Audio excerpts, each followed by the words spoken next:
every Swift song that Joe Alwyn secretly co-wrote as William Bowery explained. Taylor Swift and her ex-boyfriend Joe Alwyn wrote 5 songs together that appeared across the albums Folklore, Evermore, and Midnights. Taylor Swift and Joe Alwyn, as William Bowery, collaborated on several beautiful songs that showcased their songwriting talents.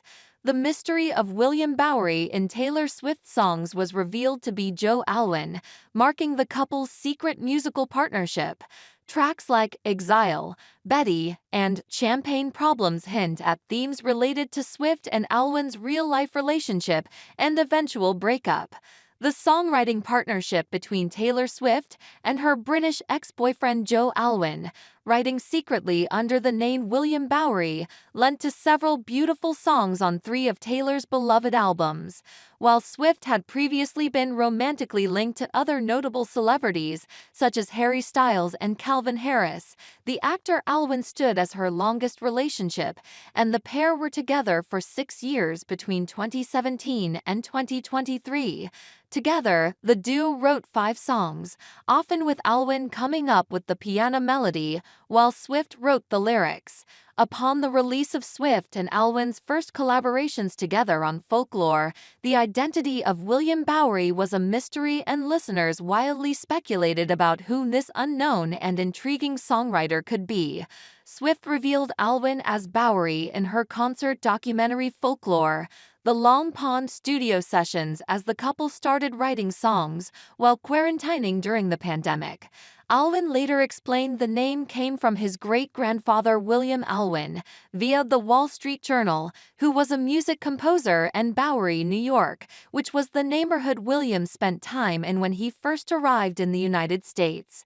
Exile, the very first song credited to Taylor Swift and William Bowery on Evermore, was the beautiful duet Exile, featuring Bon Iver's frontman Justin Vernon, a charming piano-based ballad about 2 estranged lovers. With the power of hindsight, it acted as an oddly appropriate examination of the relationship between Swift and her former partner and co-writer Joe Alwyn.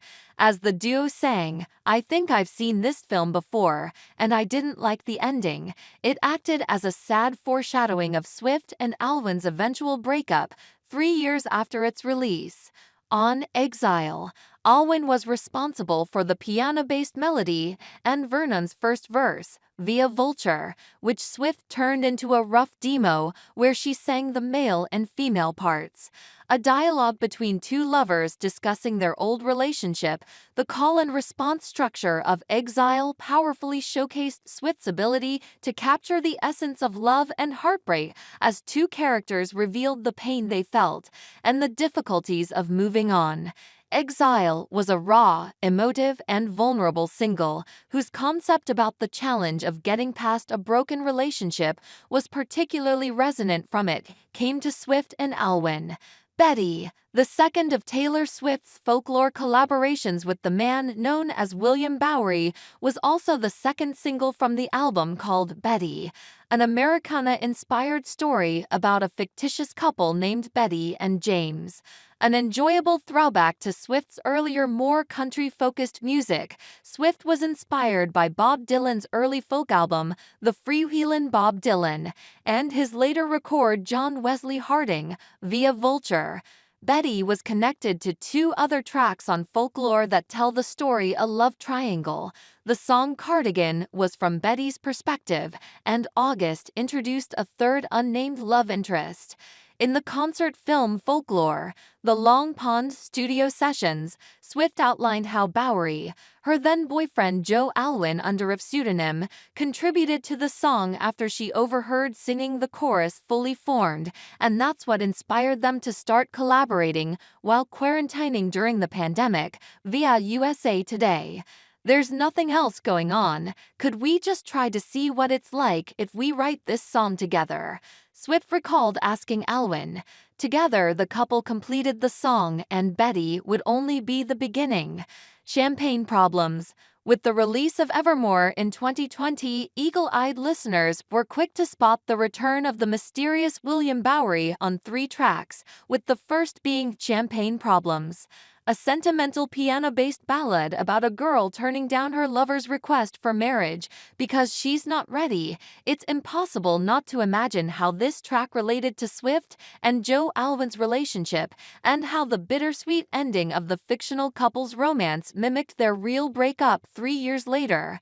A powerful example of Swift's skill as a storyteller, the track drew listeners in with its sentimental emotional core. The lyric meaning of Champagne Problems dealt with a proposal that ended in heartache, and it was a highlight of the Taylor Swift The Era Tour concert on Disney Plus, as it stood as one of Swift's most popular songs. While Swift did write the song with Alwyn, Champagne Problems was not about their romance, but dealt with a fictional couple who could not walk the same path together anymore. On social media, Swift explained they were longtime college sweethearts who sadly had different plans for the same night, one to end it and one who had bought a ring. Coney Island. Taylor Swift and the mysterious William Bowery teamed up with Aaron and Bryce Dessner from indie rock band The National for the heartfelt duet Coney Island on Evermore.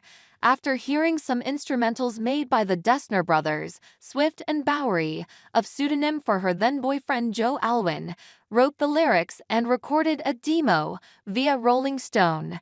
After hearing the track, the Dessners felt it related well to The National, and their lead singer Matt Berninger was brought in along with drummer Brian Devendorf, and Connie Island became a true collaboration between Swift, Alwyn, and The National. A haunting and mournful track, Coney Island explored a romance coming to an end as Swift sang about losing a love because she didn't make them her centerfold.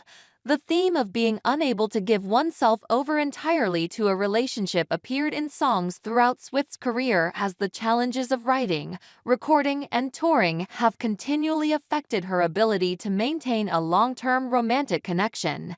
The fact that she co-wrote a song so deeply personal with Alwyn showcased the vulnerability they shared, but sadly, after 6 years together, her longest romance ever, the two broke up. Evermore. Taylor Swift and Joe Alwyn, under the name William Bowery, wrote the title track for Evermore together, and, much like in their very first collaboration, Justin Vernon from Bon Iver contributed to the vocals. A slow piano-based closure to an album much more reflective and introspective than much of Swift's previous work, she revealed in an interview with Zane Lowe that Evermore was a song about trying to find hope through difficult times. The track was about walking through the forest barefoot in the cold, and the warm, safe feeling of finally going back inside again. Swift told Lowe she and Alwyn wrote the track the same way they did for Exile, where Alwyn came up with the piano melody that Swift based her vocals on, and finally Vernon added the bridge. Swift spoke about Evermore as a beautiful clutter of all your anxieties, and they're all speaking at once. However, Swift believed Evermore also contained a beacon of hope, as you realize the pain won't be there forever, and wanted to end her album on this note, on the idea that it could get better. Sweet Nothing, the final collaboration between Taylor Swift and her now ex-boyfriend Joe Alwyn, under the name William Bowery, was the tender ballad Sweet Nothing, which quietly stood as one of Swift's most beautiful compositions. As the penultimate track on Midnight's, Swift's 10th studio album, Sweet Nothing was a charming and romantic song about the comfort of someone who provided love and affection without expecting anything in return. Swift's innate vulnerability was on display in Sweet Nothing, as she sang, "I can admit that I'm just too soft for all of it," which compounded the importance of having someone to rely on. As the only song on Midnight's co-written with Alwyn, and his and Swift's last song together before their breakup, there's a strong argument to be made that Sweet Nothing was about their relationship. As Taylor Swift sang about missing Wicklow, those paying attention will be quick to point out that this was the Irish location where Alwyn filmed the Sally Rooney adapted TV series Conversations with Friends during the pair's relationship. Sweet Nothing was a beautiful end to a fruitful collaboration, and while it's unlikely the two will ever write together again, the songs will live on forevermore.